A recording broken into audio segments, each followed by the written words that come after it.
A long time ago, in a peaceful village surrounded by towering mountains and dense forests, lived a man named Hugo. He was a skilled hunter, admired for his precision and strength, but also known for something less noble, his insatiable greed. While other villagers were content with modest lives and shared what little they had, Hugo always wanted more. Unlike his neighbors, Hugo didn't care for community festivals, simple pleasures, or time with friends. His mind was always consumed by the thought of riches, gold, jewels, land, and power. He believed that money would bring him respect, happiness, and control. Every night, he dreamt of fortune falling into his hands. One day, an old wanderer arrived in the village, covered in dust and mystery. He told tales of distant places and forgotten legends.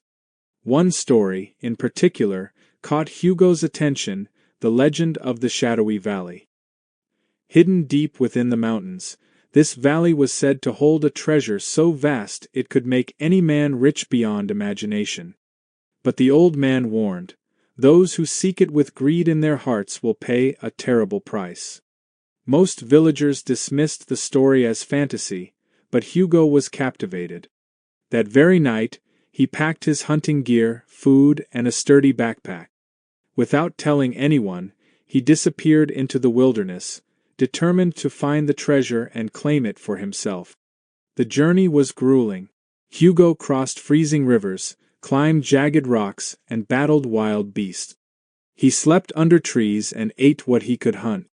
But eventually, after days of hardship, he reached the shadowy valley.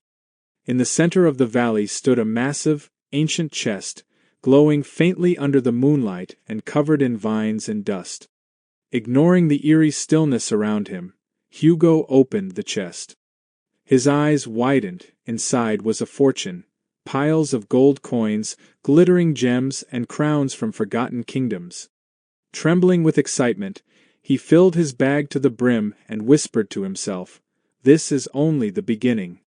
He planned to return again and again until he had it all. But as he made his way back, something strange began to happen. The forest around him seemed unfamiliar. The air grew thick, and shadows danced at the edge of his vision. Paths he thought he knew twisted into confusing turns. He wandered for days, feeling watched, haunted by whispers and flickering lights that vanished when he turned to look. When Hugo finally stumbled back into the village, he was gaunt, dirty, and visibly shaken. But he clutched his gold tightly. At first, the villagers were in awe.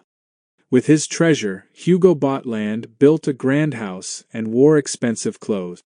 Yet he shared nothing and trusted no one. His fortune had not brought him peace, only paranoia.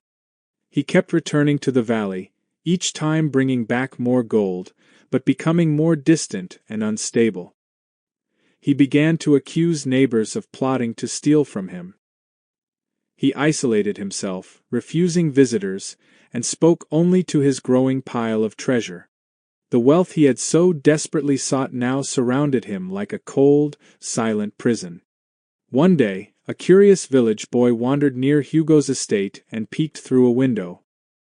He saw the once proud man sitting alone, surrounded by gold, whispering to himself, clutching a single coin. The boy ran to alert the others.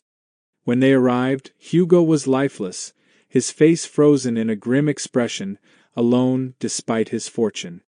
The villagers, remembering the legend, chose to bury Hugo and all his gold in the shadowy valley, sealing the chest once again. Since that day, no one dared to search for the treasure. They had learned that unchecked greed leads not to happiness, but to emptiness.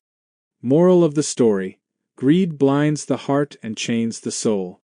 In the pursuit of endless wealth, we risk losing what truly matters: our peace, our people, and ourselves.